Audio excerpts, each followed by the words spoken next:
bareeda amma. Mana Eshi. aja kasih am. Mana aja kasih Ayye. dafeti balli na aja kasih nak kabaja. Eh. Ulfaadhu yeroo hedduu na kabaja. Anis Eh. akka nama tokkootti si kabajaa siin jaaladha. Eshi. Rabbumaaf jecha ammoo har'aa miti duri.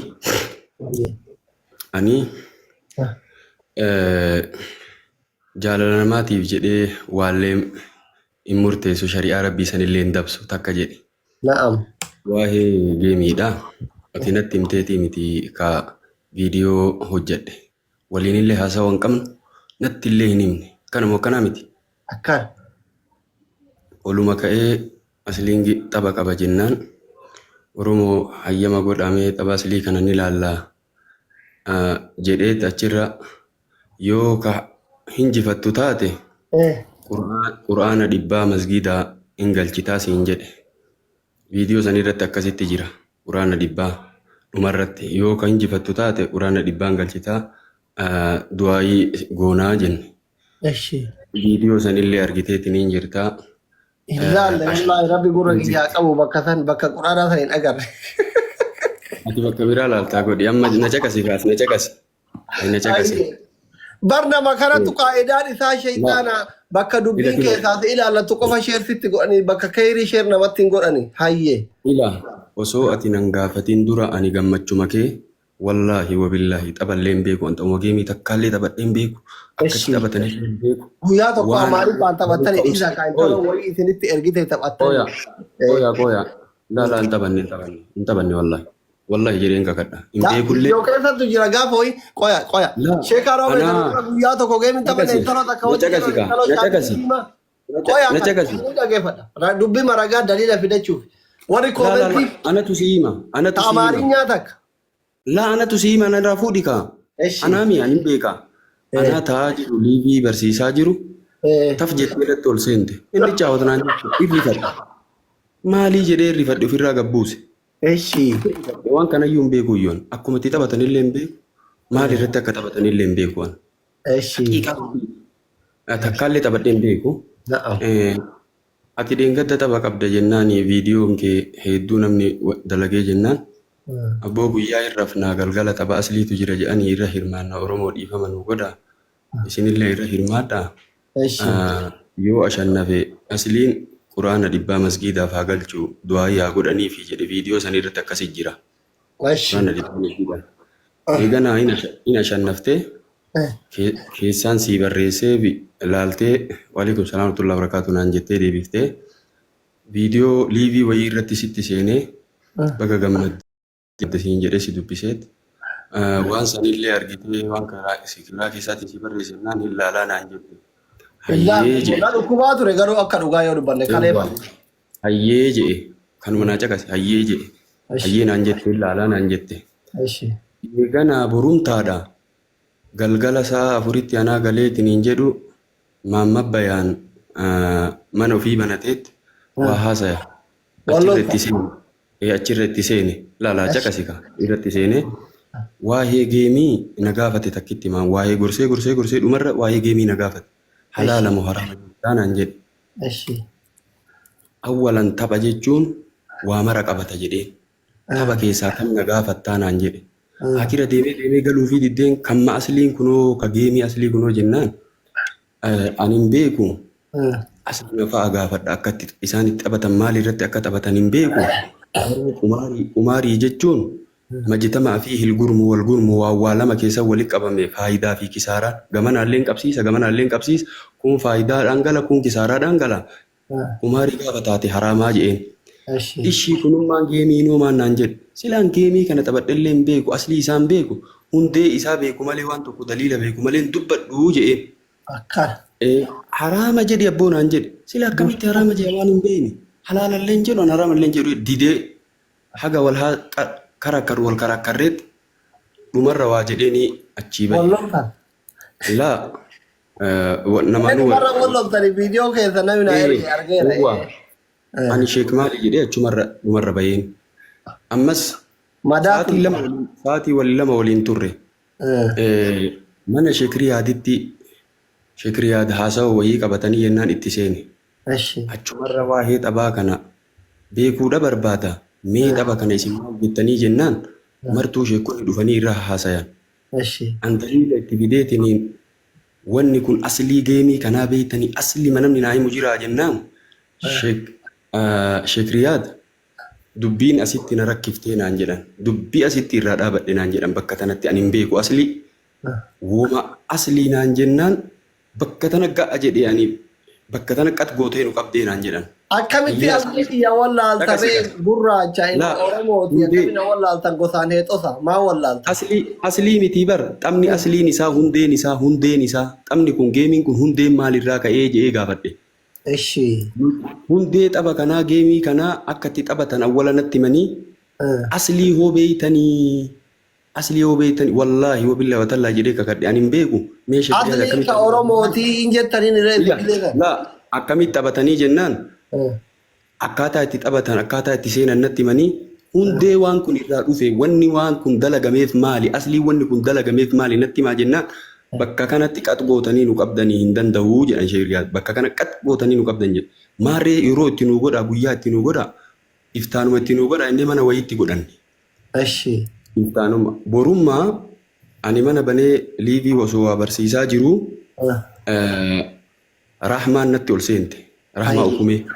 Rahmaan tun natti ol seenteet. Rahmaa Bakar jedhata Ukumeetti.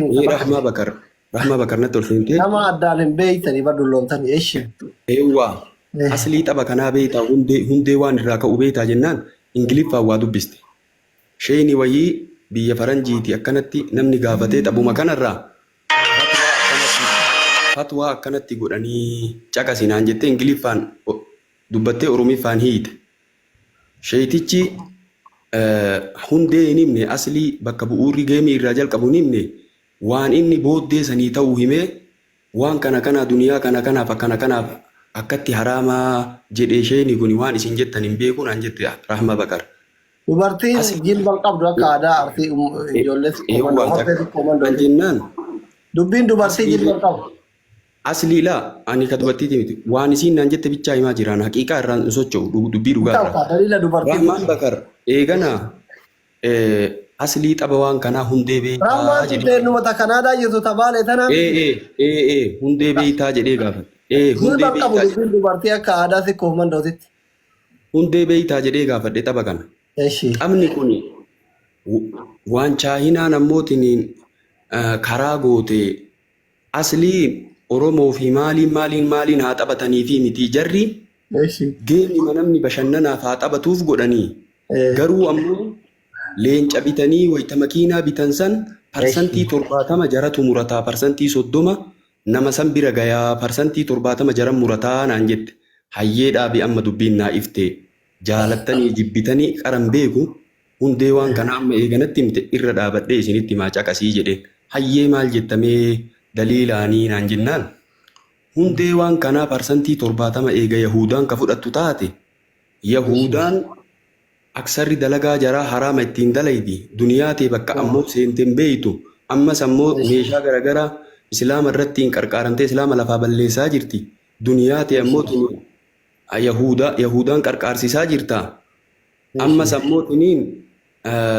xaba eega taphatan Yahudaan tuni kallattiidhaan islaamummaa irraa nama hin baaftu akka namtichi gaangee qabamuu fi diddee waa jala kaa'ee qabatu sanitti xaba kana godhanii islaamummaa irraa shabaaba keenya baasaa jiranii ikoonomiin islaamni akka guddatu hin barbaadanii maal ammas ammoo dalagaa ofii akka namni dalagatu hin barbaadanii islaamni sa'aa 7-8tti geemii jedhee taphatee ibaadarraa shaagalanii zikrirraa shaagalanii achii wayita isaa 8 garrafe subii salaatatti hin ka'u. Ibaadarraa nama shaagalanii tapharraa nama shaagalanii namtichi taa'eetumaan abaaboo naa darbaa jedha dalagaa ofii hin dalagatu ikoonomiin illee guddataa hin jirru. Qooyi kaa fixe ijoolli ikoonomiin guddataa jirti. Ammas ammootiin booddee waan kanaa waldhaadutu dhufa. Waldhaadaniitiin nutu injifate jedhaniitiin jaahiliyyummaa wal arrabsanii amma dubbiin naa ifte waan kanaaf asliillee hundeellee eega beeke. Duniyaan keessan parsantiin 70 Yahudaan eega itti oolaa jiraatte Yahudaan waan haraamaatiin dalaydi eegana islaama lafaa balleessuudhaan waan akkanaa gooti haraama qulqulluu shakkiyyuu hin qabuu jedhe hagana dubbii. Isin gaafadhe hoo? Na gaafadhu amma. amma geemiin kun kamaan taphadhe kana qofa haraama moo hunduma haraam? Walumaa galatti taphni teettee taa'anii waan nama lamaan taphatanii waa fidi jechuu fi ammas torbaanitti tapha qabna jechuu fi ammas ammoo shamara waliin seentee guddaa waliin seentee wanni sii kennamu kun parsantiin 70 chaayinaa Yahudaa gala. Yahudaan Islaama lafaa balleessaa jirti. Duniyaa isinirraa kallattiin hin fuutu alkallattiin fuutee walumaa galatti wanni geemii jedhamu as qabaachi qabaan jiru haraama qulqulluu jedhee lafa kaa'e kalee akka rahmat haala kanaan. Aishi gaafii lammataati. Eega wanni kun haraama ta'e leenca gadda amma Oromoon akkasii walii guurte san eessa godharee an akkam geessu eessa geessu? Ila amma gaafii bareeda na gaafatte. Gaafii bareeda na gaafatte. Nuti ati kinoo akkanaaf dasna jette hayyuudha beekaadha akkati dubbattu beeyta. Nama tokkoof jedhee waan tokko haraaman godhu ibaluun jaaladheef. Karaa rabbii keessatti shari'aa keessatti komiin namni na komatu dantaa isaati asliin abbaa fedhe yoo ta'e akka rabbii dubbadha akka shari'aa dubbadha daliilaan dubbadha. Komii nama komatu jedhee waan san ammoo waan haraamaa tokko irraa qabee halaalatti galchuun deemu nama akkasiiti. Dubbiin eega naa ifte booda awwalayyuu duraan halaala haraaman jenne eega dubbiin naa iftee rahmaan bakar naa ibsite haraama qulqulluu jedhee murteesse. Amma wanni ati waliin qabde. Rahmaan sheekaa isii eenyutu baaba fatwaa isii geesse isin daliila mara rahmaa fidattan fatwaa gora eessa geessi nama duniyaa dheengadda Oromoon nu kennite namni 414 nu kenne kana eessa geessi nu haraama jettani. Na caqasika amma akka keetitti yoo shari'aa bira dhaabadhee dubbiin naa galte akkuma an dubbiin naa galtee waan tokko daliilaan murteesse dubbiin naa galte wanni isheen jedhan dhugaadha daliilaan haasayanii wanni kun haraama jedhanii yoo haraama dhibbaan dhibbatti haraama ta'uu fudhatte waan gootu sitti himna. Lakki ammootiin waan kanatti naan galle xiqqoo daliilli naan taane yoo jette wanna kana fedha keetiin ammoo waan gootu situ beeka. Gaafa haraama qulqulluu bakka dubbii tanan fudhadhata shari'aa natti himtanii dubbii Oromootiin shari'aa na himtanii daliilaan natti himtanii jettee ka fudhattu taate duniyaa san waan gootu ammuma sitti hima. Filannoo keeti. Inaamma ani dubbiin ana bira zaahiraa beeytanii. Ana biratti illee zaahira. Teessan xiqqoo irra butaa qabdi godha sheeka. Uummata dhaggeeffadhaa kan haasoo ta'e na dhaggeeffadha amma wal dhaggeeffadha. Ayyee. An dhugaa dubbachuuf yoo ta'e warra amma isin asirraa feemasa maal jettan kana tokkoffaa an feemasaa miti doktora takka jedha achitti qabadha takka jedha lammata wallaahi ani takka akka feemasatti illee of ilaalle feemasa illee miti doktoriidha tanuma fudhadhaa isin. Waan abbaan hin jaalanne hin barbaanne nama waamullee shari'aan hin dhoogga waan ta'eef isinii galata akka jedha. Lammata. Leencallee yoo ta'e yoo baay'inna wal caale malee haraama yoo ta'e haraama isinillee nyaattan an isiniyyuu kennee beeka. Harka kiyya kanaan. Ina. Dhugaa. Hin fixadha. Lama jedha. Sadaffaa. Leenca tokko lama yoo osoo hin taane leenca kanaa olii halkan tokkotti miliyeena 7 kunoo ka biyya jiru ka risiitiin jiru halkan tokko keessatti ummata keenya ka rakkate ibin osoo ganda biraan dhayne ummata xiqqoo manda ummata arsii qofa miliyeena 7 guurree beeyna sinii galee miti haraama yoo ta'e haraama aslii qofaa miti bani aadam yoo kitaaba as fidanii leenca aslii kennuun haraama maqaa arabaatiin leenci arabiffaan al-asadul qoyaka al-asadul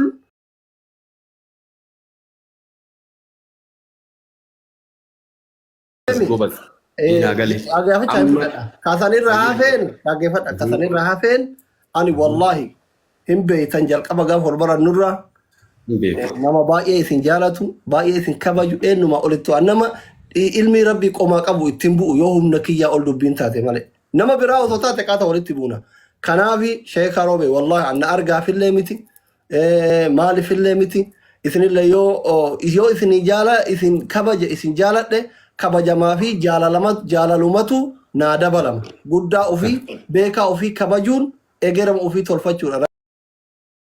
Dhugaa naa kennite yoom naa kennite waggaan gaya waggaa har'aati. Rabbi quraana keessatti warra duraan ada'aafa mudaa'afaa nyaatu warra ribaa nyaatu quraana keessatti waan jedhe ribaa nyaatanii jennaan waan duraan aslii keessan ada'aafa mudaa'afaa namni namarraa qaba qara namarraa qaba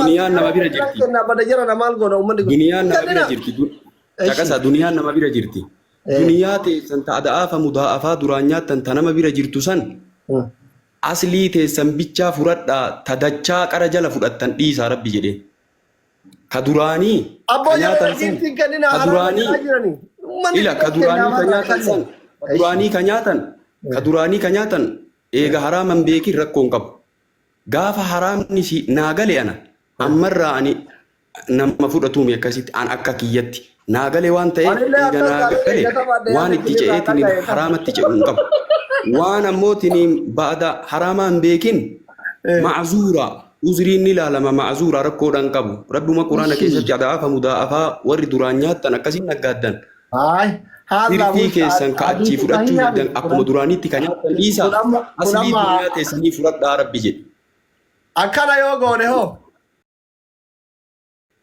tuntiyya sitti hime takabajaa akkana yoo goone hoo takabajaa aslii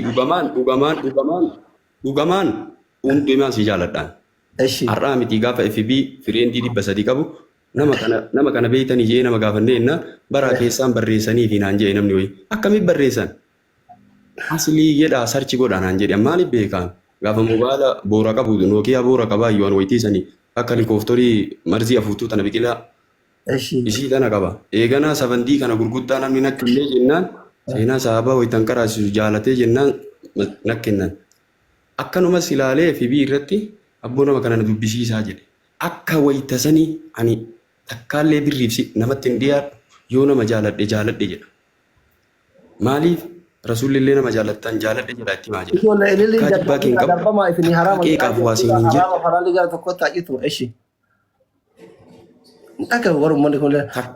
takkaa waasiin hin jedhu qaras kabajaa waliin qabna ati ammootiin isin kabaja nama hedduu nama mara keessaa isin kabaju jechuun kee kabajama dabalattee ammallee jechi kee akkana jechuun kee kabajama dabalattee hin beeytani akka isin jaaladhu hin beeytani isin hin beeka kabajami nama biraallee rabbii biraallee kabajami siin jennu kabajaallee amma akkana goona sheekaa kenna amma akkana goona ayyee taalaama faraalaa sani taaraama falaalaa san tamma geemii dheengaddaa halaalas taatu haraamas taatu san rabbi ana haa gaafatu badii biraatu baay'ee maqaba waa haadha namaa arrabsuu caaltee miti isin jazaakumullahu khayran natti himuu keessaniif hayyuma ofittu beeka ofittu namatti hima garuu an akka wallaalummaa kiyyaa kanatti isin jaaladhaa akkuma isin jaaladhu beeka san booda rabbi na haa qajeelchu du'aayii naa godha anillee laalee ofirraa dhiisa yoo ammaa achi tiktookii kana akkanatti yoo walii galle hoo abboo an ulfaadhu akkanatti kinoolaan an akkanaa mul'attee bar daliila hadiisa tokko caqasi hadiisa tokko irratti namni gargar bahe fahamii jecha kuunillee akka biraa irraa fahame kuunillee akka biraa irraa fahame hadiisa takkitti isan si hima abboo chaachaa Rasuulli Rabbi alayhi salaatu wassalaam wayitaa tayammumaa hin kennin haraama jedhaa jiranii laa ilaaha illallah sila ummanni kanatti seenaa hadiisa abbaan fedhe haa kennu ati argaa jirtanii giiftiin haraaman kennina hadiisa tokko irratti wal dhaban eshi in himtanii amma tanuma bichaa isin hima hadiisa tokko irratti wal dhaban isinillee kenne milika haraama isin nyaachisaa jira ina chaayiricha hayye bar wanna takka yoo fedhiidhaan ani naa kennaa jedhe akkasitti wanni jedha malee atillee naa kennaa jiraan jirtu anillee naa kennaa jiraan jiru haasawa haasoyne waan nama sanii dhiisi haasawa kennat deebinaa hadiisa tokko irratti Abu Haniifaa fi Imaamu Shaafi'iin gargar bayan fahamiin isaanii hadiisni sun Rasuulli waan jedhan wayita bishaan dhabdan biyyeen tayammuma godhaa jedhan harkaan lafa dha'ee afuufanii hadiisa Rasuula jedhe hin afuufanii kanarratti wal dhaban kino hin afuufanii makanarratti warri madaba Imaamu Shaafi'ii maal jedhe biyyee harkaan lafa tuqan san akkuma sanitti fuulaan hin haxaayanii xiqqoo awwaara isii irra jirtu afuufanii harkaan ammoo fuula haxaayatanii biyyeen awwaara qabaachuun sharxiidhaa jedha. Yoo awwaaraan qabaatiin tayammumni hin ta'u jedha Imaam Shaafi'iin. Warri madhaba Abu Haniifaa maal jedhe? Maal awwaara ammootiin qabuun sharxii miti. Awwaara qabaachuun sharxii miti. Ta irra jirtuu irraa afuufanii akka takkittiin harka irratti nafne jechuudha jedhanii. Akka takkittiin harka irratti nafne jechuudha jedhan. Hadiisuma takkittii kanarratti ilaala. Akka takkittiin harka irratti nafne jedhanii. Maal awwaarri awwaara irraa xiqqoo afuufanii miti. Takkittiin akka nafne jedhanii wallaban. Kanaaf anillee geemii haga naa mul'atetti namuu haga waa mul'ate beekumsi namni walirra qaba. Haga naa mul'ate daliila tam jala oolti jedhee walii guuradhee waan kana jedhe namni biraallee na faallessee jechuu danda'a. Maaliif jennaan yoo daliila argatee daliilli isaa ammoo itti kaqajeelu ta'e waliin ulamaa yaaraa ulamaa'iin haaraa qabanii maaliif jette hin jedhamuun uummata biraallee kafaallaa kiyya yookaan halaala jechuu danda'u. Maaliif jette yoo inni daliila fidatee kana kanaaf halaala jedhe maaliif jette jedhanii qabuun hin ta'u. Maaliif daliila fidate waan ta'eef ragaa fidate waan ta'eef ragarra dhaabatee dubbate waan ta'eef. Anis haraama jedheemi daliila fidadhee ragaa fidadhee waan kanaaf jedhee haraama ammootiin malee daliila fidanneeyyu kanaaf akka kiyyatti waan guuradhee as fide raayii kiyya. Sheeni akkana jedhanii jettee haasa'u osoo hin ta'in namni biraallee waan kanarratti haasa'u ni jira. Anka kiyyaa naa mul'atte waan xiqqoo naa ifte sii hime jechuu barbaadiyan. Waan naa ifte daliila irra haganu. Jazakumullahu khairan lamanni nyama afooyna lillahi agaruma wal dubbisu yaada waliin galuun bareeda. Omara kon qabutaan ijoolleen baay'ee wal mormine sheekota baay'ee wal mormine waan kanarratti annama kennallee wal mormisiisu hin barbaadu. Namni ofii kun gizee waa barbaadu nama ergataa yoo maajo nama ergataa gizee tasammootu akka dhuunfatitti namni bira dhaabatu gizee hukumiin baay'atu namatti dhagama. Nama tanurallee dhugaa dubbachuu yoo ta'e geemii taphadhee ture waggaa sanirra beeytanii. Gaafas illee warrumanatti dhiyaatutu baratan isin tiktookiin banatti fakkaate akira wal lolanii sheekonni meeqa mana kiyya dhufanii mee bakkuma leenci haraama jedhu fidaa jedheeni qur'aanumarraa dhabame asad ka jedhu kun jidduun itti dhiifne. Gara South Africa kana olomaa'ota Afrikaa kana keessatti akka waan argamee haasayan gaafas amma isin kun asii fuutanii Kanaadan nu baaftan rafmaa bakar biraan nu baaftan jechuudha. Kanaaf amma maaltu caalaa obbolummaa caalaa rabbi ana haa qajeelchu yoo an karaan jiraanne rabbi na haa qajeelchu du'aayi naa godha isin. Amma waliigalleen anaafsi laal akka dubbii jettee bagan fuudhin baga anaafsi waliin haasa'u. Namni dubbii cicciree akka waan ati anaa birrii kafaltee viidiyoo sii dalagee fa'aa haasayan takka anaafsi haasaa wallee akkasitti hin qabnu viidiyoo waa'ee geemii irratti. Amma isin gaafa geemisa waan geemisan irraa taphadhe keessa akka quraana dhibba biteetiin sadaqadhu barbaadanii isin sirrii jirta mucattii isin dogoggorte takanaadhaan. Ani maal jedhe gaafa sanin argee baran dafee waa hubadha. Homa geemii iyyuu hin beeku laal ani viidiyoo kiyya keessatti quraana dhibba masiigaa galchii sii galchinaa du'aayii sii goonal jedhe. Rakkoo kana akka waan ammootiin ilaalanii gaafa ammootiin ati birrii naa kennuu didde haraama jedhe.